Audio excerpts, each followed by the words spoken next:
A história da química orgânica. A química possui um longo histórico de aplicações na evolução das civilizações mais antigas, sendo que, na antiguidade, as substâncias encontradas na natureza eram divididas em três grandes reinos: vegetal, animal e mineral. Tanto o reino vegetal quanto o reino animal são constituídos por seres vivos ou orgânicos. Apesar de serem conhecidas várias substâncias extraídas de produtos naturais, a química como ciência teve início no fim da Idade Média, com o nome de alquimia. Os alquimistas, como eram chamados os primeiros pesquisadores, tinham por objetivo transformar qualquer metal em ouro e um princípio chamado de pedra filosofal, o elixir da vida, para prolongar a vida. Até as primeiras décadas do século XIX, muitos cientistas acreditavam que os compostos orgânicos eram obtidos a partir de organismos, como vegetais e animais. Eles acreditavam nisso porque, desde a antiguidade, as civilizações retiravam corantes de plantas para tingir vestimentas ou preparar bebida, a partir da fermentação das uvas. Na civilização egípcia, por exemplo, a utilização de produtos e técnicas, digamos, científicas, era amplamente difundida. Utilizavam o índico proveniente do anil e a alizarina para tingir têxteis. Na Bíblia, existem descrições relativas à fermentação das uvas para produzir o álcool etílico, assim como a utilização do vinho para produzir vinagre. Na Idade Média, o alquimista islâmico Jabir ibn Hayyan descobriu no século VIII o ácido cítrico.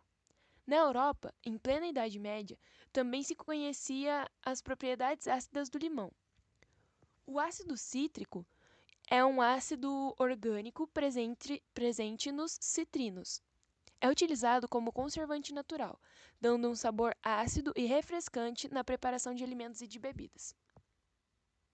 Com o culminar da química tradicional no século XVIII, Thorbjørn Olaf Bergman dividiu em 1777 a química em duas partes: a química orgânica, ou seja, a química dos compostos existentes nos organismos vivos, e a química inorgânica, química dos compostos existentes no reino animal. Deste modo, surgiu a distinção entre a matéria orgânica e a matéria inorgânica. No final do século XVIII e no início do século XIX, os químicos começaram a dedicar-se aos estudos das substâncias encontradas nos organismos vivos. Entretanto, o desenvolvimento da química orgânica era prejudicado pela crença que, a partir dos organismos vivos, ou seja, dos animais e dos vegetais, era possível extrair substâncias orgânicas. Tratava-se de uma teoria conhecida pelo nome de Teoria da Força Vital, formulada por Jöns Jacob Berzelius, que afirmava que a força vital é inerente da célula viva e o homem não poderá criar em laboratório. Ou seja, a matéria orgânica só podia ser produzida por seres vivos. Vis vitalis, força ou energia vital, inerente de própria vida. A base dessa teoria era a dificuldade de obter matéria orgânica a partir de substâncias inorgânicas. Porém, essa teoria da força vital foi derrubada pelo químico alemão Friedrich Höller. Em 1828, Höller sintetizou a ureia a partir de um composto mineral, de acordo com a reação a seguir. Após o êxito dessa experiência, vários cientistas voltaram ao laboratório para obter outras substâncias orgânicas e verificaram que o elemento fundamental era o carbono, como por exemplo a do metanol e acetileno, também por Höller. Com o desenvolvimento da ciência, percebeu-se que a definição de Bergman para a química orgânica não era adequada. Então, o químico alemão Friedrich August Kekulé propôs a nova definição aceita atualmente, sendo ela que a química orgânica é o ramo da química que estuda os compostos do carbono. Esta afirmação está correta, contudo, nem todos os compostos que contêm carbono são orgânicos. Por exemplo, o dióxido de carbono, o ácido carbônico, a grafite, o diamante, entre outros. Mas todos os compostos orgânicos contêm carbono e hidrogênio. Bom, Kekulé foi quem estudou as principais características do átomo de carbono, e ele explicou as propriedades em forma de 3 postulados.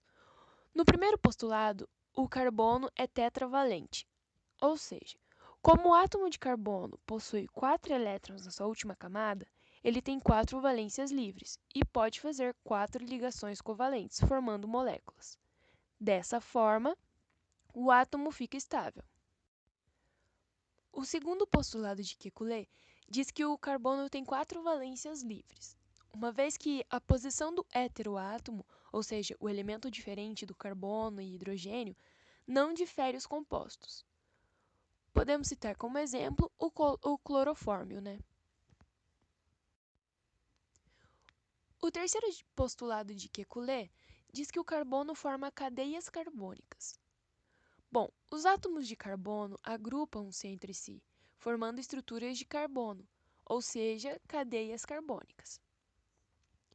Com o avanço dos estudos da química orgânica, verificou-se um crescimento exponencial do número de compostos orgânicos conhecidos, devido ao avanço científico e tecnológico.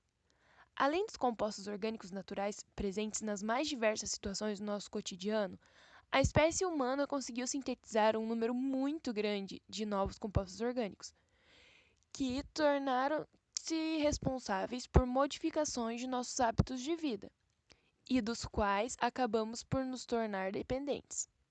Deste modo, a química orgânica está presente em todas as situações do nosso dia a dia. Com tudo isso, fica claro a imensa importância dos compostos orgânicos em nossa vida. Por hora é isso, espero que tenham gostado e que façam bom uso. Se quiser continuar assistindo vídeos como este, é só seguir o nosso canal e acessar o nosso blog.